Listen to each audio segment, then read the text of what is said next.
Martin Curry from Belief Media. Welcome to our podcast. We're welcoming Girgis from Vogue Homes.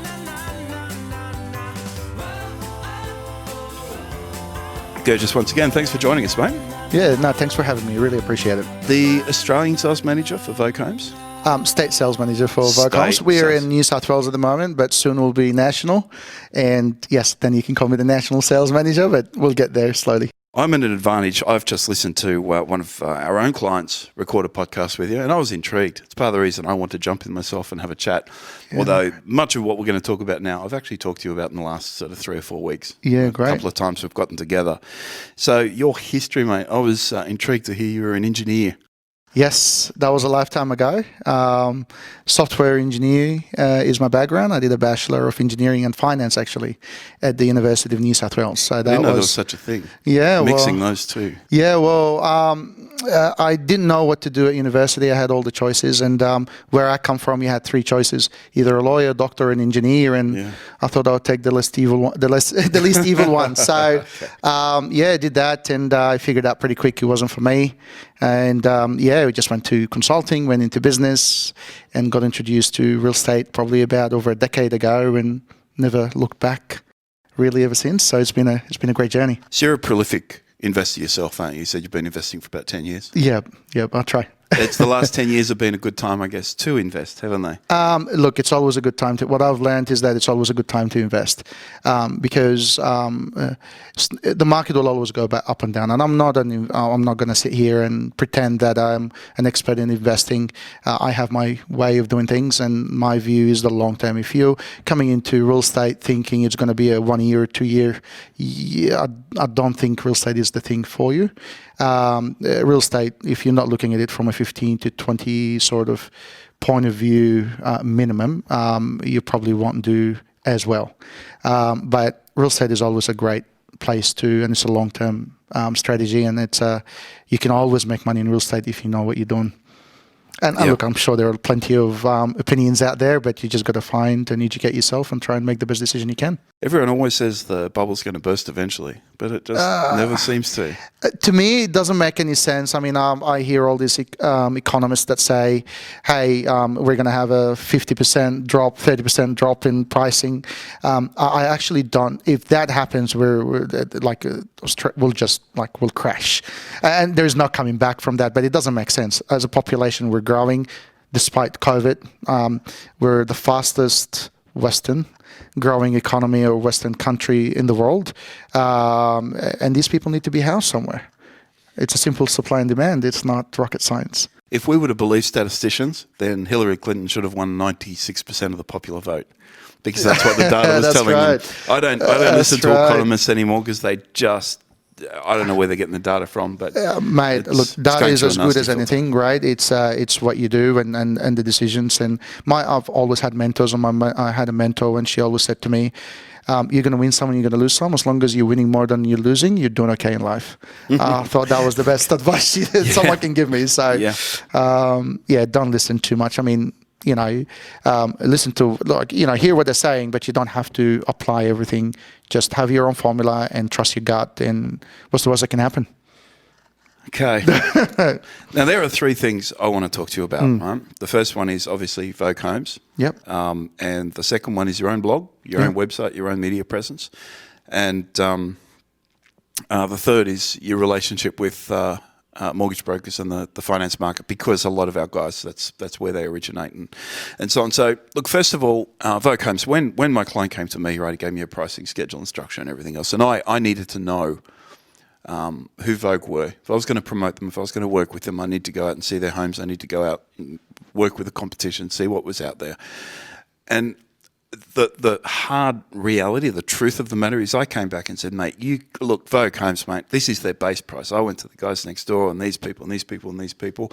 And of the Home World Centre I went to, I said, Vogue Homes come out, in terms of their pricing, they're more expensive than anybody else, right?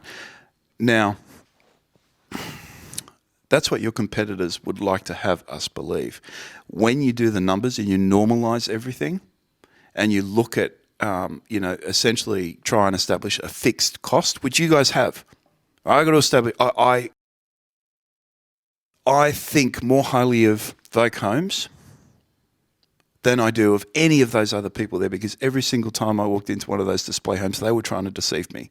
They were being entirely dishonest with me. And I'm not going to name names. I'm not going to go into the specifics and details. But when I came back and looked at the numbers, they were trying to rape me. Yeah. Well, figuratively speaking. No, of course. Look, talk about that. No, I appreciate that. On an apple to apple, no builder in New South Wales will beat us. I can tell you right now, and that's anyone who's listening to this can bring this podcast, and as long as it's an apple to apple, we'll beat anyone in the marketplace. The problem is that it's almost like probably a lot of people will come to us and go, oh, you guys are more expensive. And I always use the grocery example. And I'll say, imagine you're going into the grocery store, to Woolies or Coles or wherever you shop, and you've got a trolley full of groceries. And you know that, to make a meal, you need 10 ingredients. You go in and you pick 5 of these ingredients. You're going to get half a meal. Right?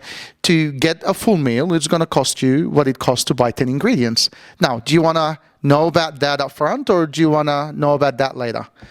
It's a simple question. It doesn't... in the construction industry, we've got a lot of builders that go, this is the best price, this is the site cost, this is the authority cost, this is the OSD price, this is that. Ultimately, what's the cost of ownership? How much is it going to cost you to get your house built? What's the total cost? That's the important part.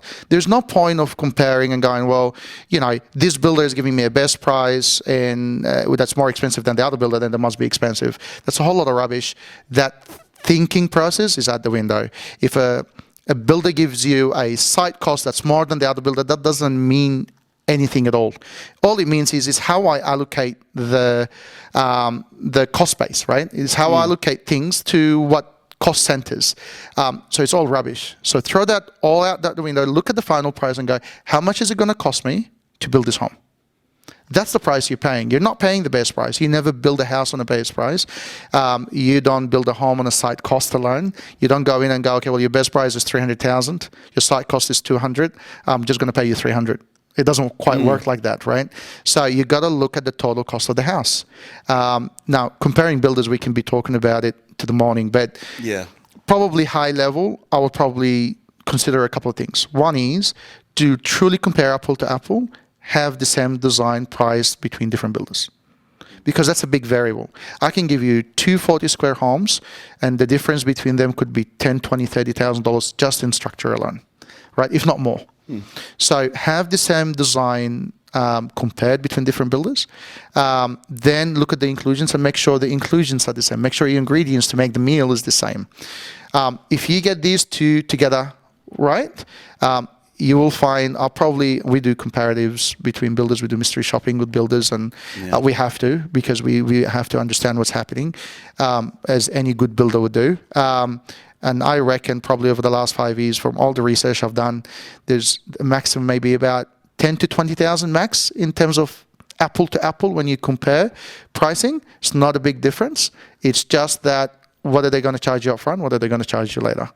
The fact that you guys have a fixed price is reason enough to work with you guys. At least when my wife and I are looking at possibly building a new home, as you know, so we've got plenty of room on the property. Yes, we want to build a new home for my dad. We call it a granny flat, but it's a 5-bedroom home. Of course. And we went through those that bag there, that little plastic bag there full of all the, when I did my we mystery. won't mention who you've got there on the back, but go on. Well, I went everywhere, and that company, by the way, on that, they their base price, we had to multiply that by nearly, I think, 280% to come close to what it would actually cost. And even then, my wife worked out, look, they don't include the driveway, they don't include this, they don't include that. Yet you guys are a true fixed price. You include you were saying to young A just a couple of minutes ago, you throw in the fly screens. What was it you put in the backyard? I was listening a spotlight. Spotlight. Just simple things. I mean, you don't like think about that, right? When you're building a home, you don't think of, okay, how am I going to light up my backyard? It's always almost always an afterthought.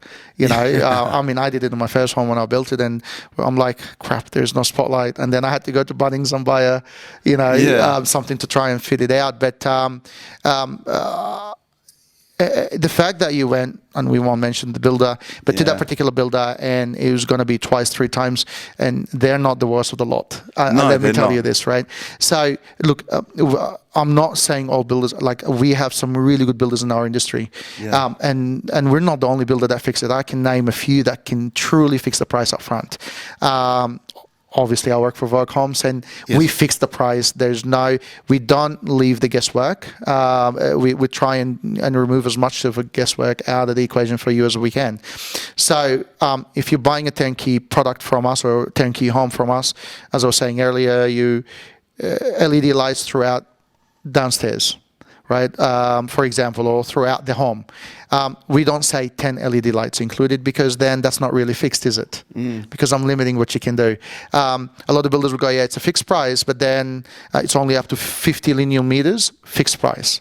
There's a major builder that says, and we did this comparison last month, and he'd said on their tender, fixed price 50 linear meters. And I'm going, well, what if it's 60? Oh, great. So when we say it's fixed, we don't even specify the linear meters. We say it's fixed peering. Then end of story. There's no argument about it. There's nothing like that. So from a site cost perspective, from authority, from inclusions, even the blinds, the doors. Like we have a display home at Emerald Hills Homeworld, as you know, and you come there, and our standing inclusions is on display. On the display home, which is, I don't know any other builder that has a display home with their standing inclusions as we do. As a matter of fact, we've just updated, because they're about 3 years old, these houses now, and we've just updated our inclusion list, and our new inclusions are even better than what's on display. That's it. Yeah, that's it. So if we're going to build a family home, you're going to do it the right way, and that's a really deeply ingrained belief in our company. Like we won't even give you a button for your light. We just refuse to. So if we're going to include the lights, we're just going to include it. That's the end of that. It's funny with the That particular builder? with that particular builder, we went to their home, Yeah. and their standard price was very, very. It was great. But their display home was that with 40 or 50 inclusions. I couldn't tell you. I lost count. So Yes. the actual price was, 4 or 5 times what the base price actually was. So it's a very deceptive. I mentioned before, these homeworld places, it's kind of like a shark cage. It's a shark tank. You go in, and it really is a difficult experience for the consumer, and that lends itself to perhaps the education that takes place on that journey. And I'll come to your blog in just a second, but actually I'll come to it now, because you've got a blog. I read your blog. I watched a couple of your little videos and things on YouTube and stuff like that before I'd met you. Oh, we great. went out for lunch a couple of days later, Yep. and my business partner Domenico subscribed to your thing and said we put in the Yeah. effort. So what was the motivation behind having a blog that's disconnected from the Vogue Homes experience? Yeah, no, of course. The motivation for me was that I built myself a few with a few different builders, and I got smashed really hard with a couple of them. And it's simplest thing, right? It's like the antenna wasn't included. It's only $400 or $500, right? But it's like up front, generally that's my approach. I go, look, give me a fixed price. I don't want to negotiate. I don't want to squeeze you. This is your fixed price. I'm happy with it. Give me a turnkey. I don't want to worry about anything.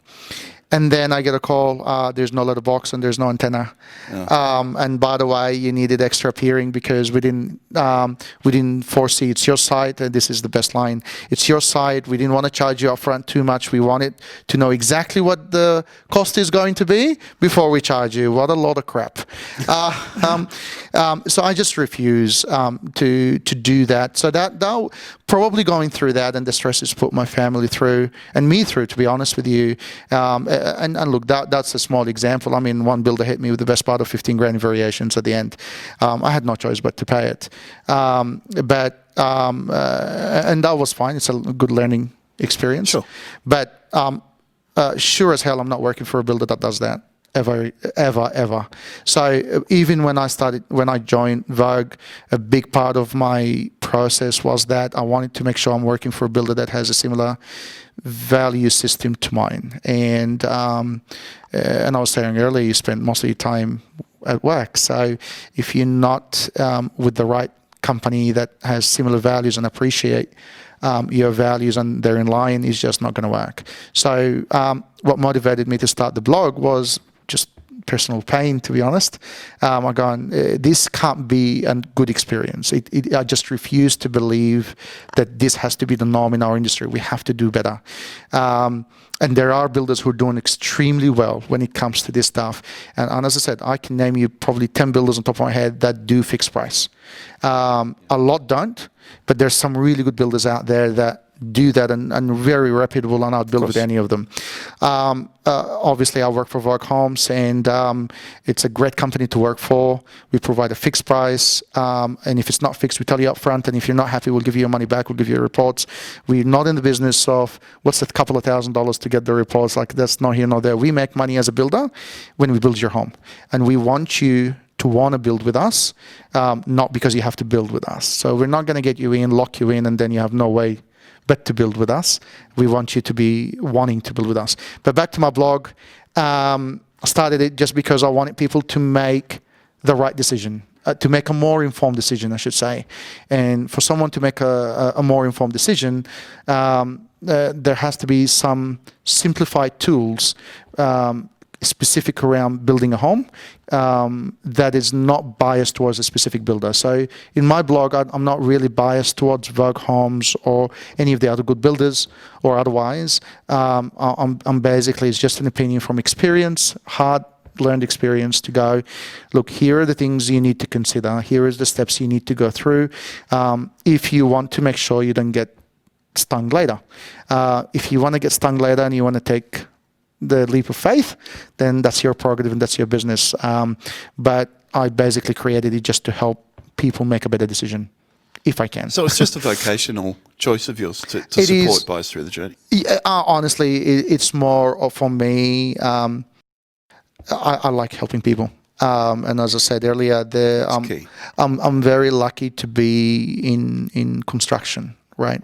I come from a very, very different background. I come from Africa. I don't know if I told you this. And growing up, it was very tough. And even having a roof on our heads, it was a tough. Sure. It was a tough childhood.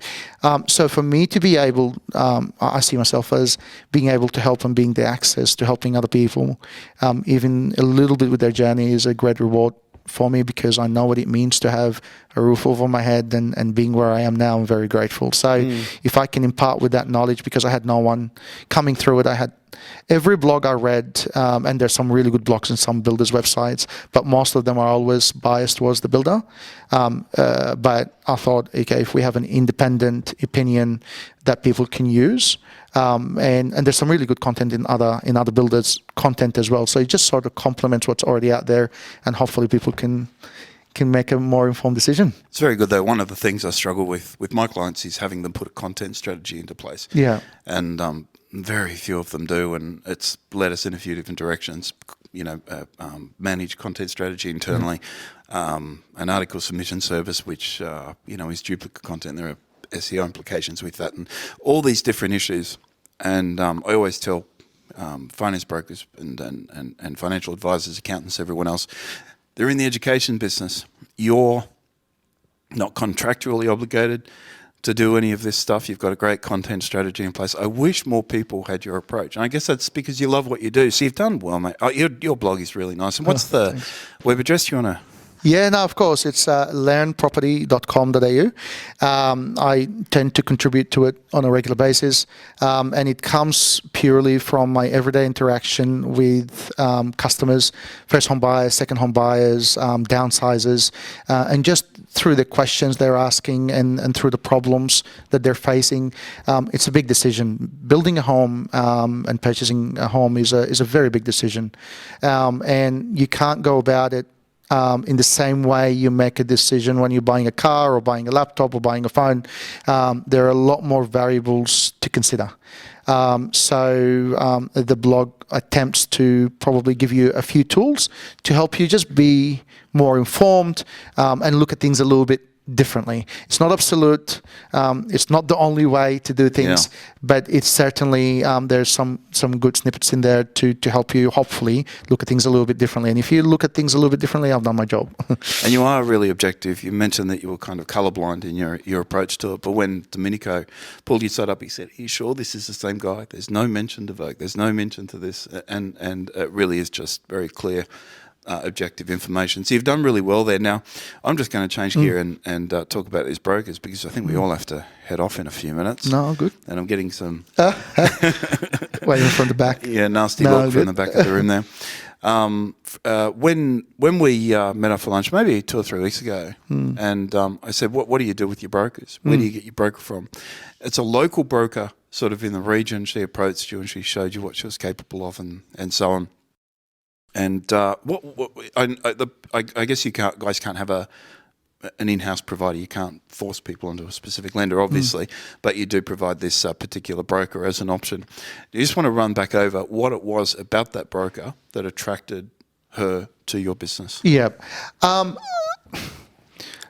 We deal with a lot of brokers, and I'm not an expert in brokering, right? But we've got an enormous network, or a big network of brokers that we deal with. And what I find in construction, the process is quite different when it comes to construction loans compared to just buying an existing property or apartment or whatever sort of real estate they're being involved. So because we've been growing so fast as an industry, it's been booming, it's been really busy for the last few years, right? So a lot of brokers who are used to dealing with just your standard real estate, your existing homes or apartments or whatever it is, and that process, when they try and come and do construction loans, unfortunately, and I don't know how else to put this, they have no idea about how construction loans work. When you're doing construction loans, you got to really understand the construction process, and very few brokers actually spend the time to educate, because that's a product and you're dealing with a lot of builders, and there's no point of trying to bend every builder out there to what you do. It's important to understand how builders work, how the construction process work, how HIA or MBA contracts or the fair trading contract work or whatever it is, and progress payments, and there's a whole bunch of stuff that come with it. So if you understand how that works, how unregistered land versus registered land gets processed, how put call options happen, when should you get pre-approvals. Like, we get a lot of people buying house and land packages that's not going to register in 6 months and for another 6 months, and we're getting brokers saying, no, you have to get pre-approval today. I'm like, your pre-approval gets pretty much voided in 3 months. You're actually doing a disservice to the client. But again, I'm not an expert, I don't know, but I think the reason we sort of chose to refer, because we can't recommend anyone. At the end of the day, it's up to the client to make their own decision. I'm a big believer in that. My job is to go, look, have a chat with this. We've had really positive feedback with her. She came in, she understood our process. I didn't have to explain. I had to explain only how Vogue do things, but she understood how construction works. She understood what unregistered means, unregistered land versus registered. She understood what a HIA contract is and what an MBA or master builder's contract looks like, and things like that. So she understood our industry. I was talking to someone that it wasn't a generalist. They actually understood, and then coming in going, okay, how do you guys do this?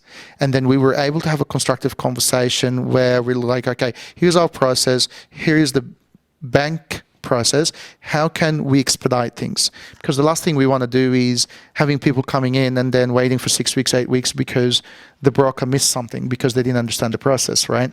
So that was one of the big things that was it's just her understanding. She actually spent the effort to understand our industry and how we work. And that was a really big plus for us. It's important, isn't it? That's what I try and to impress upon my brokers all the time. Now, we've got a whole bunch of different strategies in place to generate partnerships and have relationships with different builders and different organisations, accountants, real estate agents, all those sorts of people. In fact, one of the things in our marketing guide, which is probably up or below us, it's a big long guide, 550 pages, man. It's 600 pages almost. Yep, must be a good One read. of the things I suggest is to forge a relationship with a real estate agent, for example, a mortgage broker on first contact, is to do a podcast like this. Yeah. There's no better way of getting to know someone and adding true and real value to their business and sitting down with them and talking to them about the industry, and then maybe doing 2 or 3 more before you know it. You know, you've forged right. this very professional connection and essentially a bilateral financial arrangement that takes place, or at least a cooperative arrangement that takes Yeah, of place. course. And I told you at lunch a few weeks ago, I am going to steal Vogue Homes Oh, yeah. for one of our guys. Yeah, no, of Definitely, course. I will. And you'll see our process. You'll see what we do for clients. And, Yeah, great. And we won't have to steal you because you'll just gravitate towards us. You'll just, Yeah. not that, we'll just be at the top of your list, obviously. We'll be one Yeah. of many people. No, But absolutely. we will do that. But it's important for brokers, I guess, to understand, that this girl did put in the time to research your business and research how the process works. She didn't come to you naked and blind. No, that's So right. she understood. And again, for all those brokers listening, that is super important. You don't make a cold call. And you always go and research competition as well. If you are going to a display village, don't go, and you're looking at perhaps working with one group, go into all of them, understand the landscape and the differences, the variances, and so on. Because it's an industry I thought I understood. Yep. I honestly thought I understood it until I got involved with people like you, but that's that. Yep. So, Vogue Homes, people can find you at voguehomes.com.au. Yep, vogue-homes.com.au. We've got display homes at obviously Homeworld in Emerald Hills, Edmondson Park, and Oran Park. We're about to open 2 new displays in Leppington. Or Awesome. Leppington Living, which is great, a great partner of ours. Yeah. We're looking at the Northwest, 2 new displays there, and 4 more in the new Homeworld that's coming up shortly. So Wow. we're expanding very rapidly. Are they different designs? There will always be different designs. And Excellent, look, good. Homeworld is a great place to go, or even all of these display villages, because builders will always want to display their best work. I find that we always want to display our best work, but then we also want to display what's in the inclusions. As long as we display what's included in one house, we always allocate at least one house where we can go, here's our inclusion. So then when you come in, you go, okay, what's your inclusion? You go, here's the house. It's nothing better than seeing it live, right? But then it's common practice, and I think it's a good thing to build something that is way and above your inclusions, because you want to allow people to see what else is possible. And it also bring out the creativity of our internal creative team and interior designers in our team to put their best foot forward, because ultimately we want to create beautiful homes. And to do that, we have to inspire people. And that's why you will find a lot of builders in Homeworld, they'll have really nice homes, Yes. which is way and above what's in the inclusions, which is expected. And that is something probably I quite like, because you want to see what's possible. But you want to also couple it with another home that has your standard inclusions, so then at least people can understand the difference and know upfront, okay, this is the house I'm getting. It's like going and buying a car. You go, okay, this is the base model, and this is the $600,000 car, or depending on the car you're buying, right? But you want to know, if this is going to come, like if your inclusions has leather seating and sunroof and a GPS, then show me a car that has that. And then if a car that drives by itself, then show me how much that more will cost. But tell me what you include already in the price that you're giving me. So I'm a big believer in that. So every display village we go in, we always want to show people. Again, it comes back to your value system, right? And our value system is transparency. That's part of our value system. Fixed pricing, honesty, all of these sort of values, we actually walk the talk. We don't just find a lot of builders say, we want to be the biggest, family-owned builder, but then you walk into their office and it's all corporate, and it's all about the bottom line. It's all about the numbers. It's not so much about the client. It's just another number. Whereas our team knows our clients by first name. It doesn't matter if we're building 150 homes, 300 homes, 500 homes. We all have a personal relationship with them. I'm going off on a tangent, but ultimately, when you go on display, you always want to ask, show me your inclusions, which house has your inclusions and which doesn't. And if they don't have the house in your inclusions, to me, that's a red flag. If you are looking to build a new home, you are researching the market, make sure you check out Girgis's blog, maybe before you go to Vogue Homes. And that web address for your own blog again? Learn property, as in I'm learning about property. Learn, Learn, property.com.au. That's it, yeah. Yeah, check it out before you go to Vogue or before you go to anybody else's website. Certainly give Vogue a call, have a chat to them, say, not that it means anything, but I can personally vouch for their honesty, integrity, and I certainly trust them, which is a big ask because I don't trust anybody. No, we appreciate it. We appreciate it. Thank you. And Vogue Homes, VOGUE-homes.com.au. Have you guys got a phone number? Yes, we do. And I'll definitely give it to you. That's okay. Just go to the website and get their phone number. I'll stick it on the video here at some point. Thank you. And if you're interested we are a digital marketing agency, not that you would have guessed, 1300-BELIEF, 1300-235-433. Girgis, thank you very much. Look forward to catching up again soon. Thank you, Martin. Thank you very much for having me, mate. I really appreciate it, and I hope I helped. You certainly did. Thanks, mate. Thanks, mate. Thanks for having me. Cheers.